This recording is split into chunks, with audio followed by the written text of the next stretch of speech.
Si du côté d'ITP Englebert Mazembe, le mercato a été très électrique, très mouvementé avec la reconquête des joueurs ouest-africains. Du côté de la Civita Club, l'on annonce un petit silence assourdissant, mais un renforcement également silencieux. Du côté aussi des Loupopons, l'on remarque un retour de ce géant avec des nouvelles recrues, toujours du côté de l'Afrique de l'Ouest. La République démocratique du Congo sera représentée par 3 clubs aux interclubs de la CAF, 2 en Ligue des Champions et un seul en Coupe de la Confédération. Que dire de l'ère pré-saison? C'est justement la thématique d'aujourd'hui dans le Galactique. Mesdames et messieurs, bienvenue.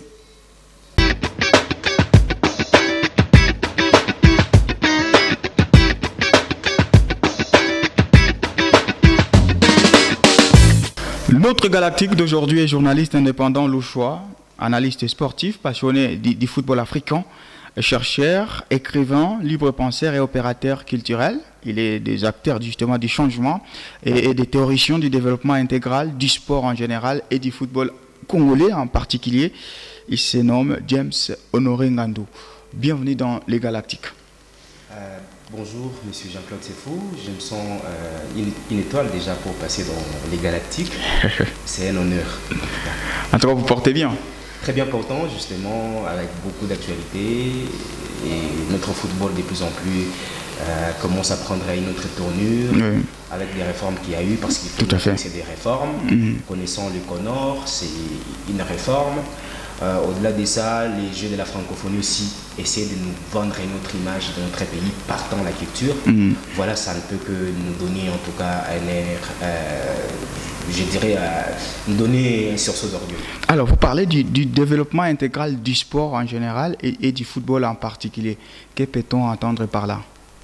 Vous savez que depuis un moment, le football n'est plus un simple jeu.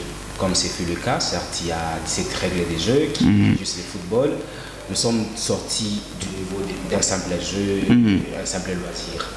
Je vais me rappeler d'une pensée des Roi Pelé, des heureuses mémoires. Il disait que les choses ont tellement changé plus tôt. À leur époque, ils jouaient pour le plaisir. Tout à fait. Le football là qui faisait plaisir. Mais aujourd'hui, ils se rendent compte que beaucoup de joueurs n'aiment plus les beaux jeux, ne jouent plus pour le plaisir, mais plus pour l'argent. C'est comme ça qu'un joueur, quand il est acheté au PSG, tout à fait, il embrasse le logo, il dit que c'est dans mon cœur que j'écoute ce club. Demain, il sera au Real, il va encore embrasser les cuissons du Real, ainsi de suite. Et par le football intégral, on se rend compte qu'on est sorti du simple niveau des jeux, nous sommes arrivés au niveau des affaires. Le football devient un monde des affaires où des gens peuvent investir et le sport, j'ai parlé du football, mais le sport en général oui, peut aider un pays à se retrouver. Monsieur Jean-Claude Sefou, on n'a pas grand-chose qu'on connaît du Brésil si ce n'est pas un pays de football. Et c'est la grande image que nous connaissons du Brésil au niveau du monde. Et même moi, je compte le Brésil parmi le pays du tiers-monde. Tout à fait. Le Brésil n'a pas grand-chose à prouver au monde, à part ses talents, ses grands joueurs brésiliens. Et vous pensez que maintenant, notre pays est prêt à embrasser également ces nouveaux mondes du football, au-delà de l'action, qui est maintenant du business, et que nos joueurs ou nos sportifs puissent maintenant vivre de leur carrière? Tout est possible. Déjà, nous nous sommes rendus compte que voyant ce qui se passe actuellement avec les Jeux de la francophonie, justement, c'est la volonté qui a toujours manqué, l'homme congolais, pour aider ce grand monde-là, le monde du sport, cet univers. Pourquoi le football aujourd'hui donne cette lueur d'espoir? Depuis la nuit des temps, nous, pays en voie de développement, sous-développés, nous n'avons que le sport comme seul espoir. D'abord pour ignorer toutes les peines, toute la misère que nous vivons au quotidien. Et de ce point de vue, la RDC avait très bien commencé depuis longtemps, depuis 1974. La RDC était le seul pays au monde, c'est le Zaïre à l'époque, d'organiser le combat du siècle. Ouais, justement. Et le combat du siècle était un événement de renommée internationale, mondiale. Et à partir de ce moment-là, on était capable d'aller même inviter le Brésil, de Pelé venir à Kinshasa.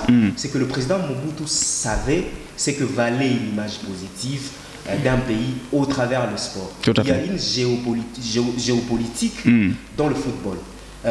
Au-delà de ça, quand on regarde la FIFA, c'est pratiquement l'ONU du monde du football, avec autant de membres. Beaucoup de fédérations, bien sûr. Est capable capable aujourd'hui de permettre à ce que les joueurs qu'on connaissait dans le temps amateur, qui sont bourrés de talent, de vivre de leur métier, de leur talent. Puisqu'on se rend compte que l'engouement devient de plus en plus grand aujourd'hui. Il y a l'Umbashi Sport qui s'élance quand même avec un président qui se montre ambitieux. Tout à fait. Comme Madame Bestine prenait des clubs, elle pensait faire des clubs les Barça d'Afrique. Monsieur Moïse Katoumbi, vous savez que c'est un grand homme d'affaires. Monsieur Jacques Kaboul avec la formation de Lupopo, c'est beaucoup de moyens. La formation des renaissances du Congo, à chaque fois que, certes, il y a des tumultes par rapport au leadership, il y a quand même des hommes d'affaires qui ont quand même des moyens pour permettre à ces clubs-là de devenir une image. Au-delà de ça, il y a aussi la formation des Maniema, qui est quand même chapeautée par un grand homme dans ce monde du sport dans notre pays. Bien dit. On va peut-être un jour peaufiner justement sur cette autre thématique, sur le business dans le monde footballistique ou dans le monde sportif. Mais aujourd'hui, on va s'atteler sur l'analyse de la pré-saison de nos clubs qui sont engagés aux interclubs de la Confédération africaine de football. La RDC en compte 3, malheureusement. Normalement, une décennie durant, c'était 4. Mais on connaît tous pourquoi on est à 3. Mais on va donc les analyser. C'est dans notre rubrique sans réserve.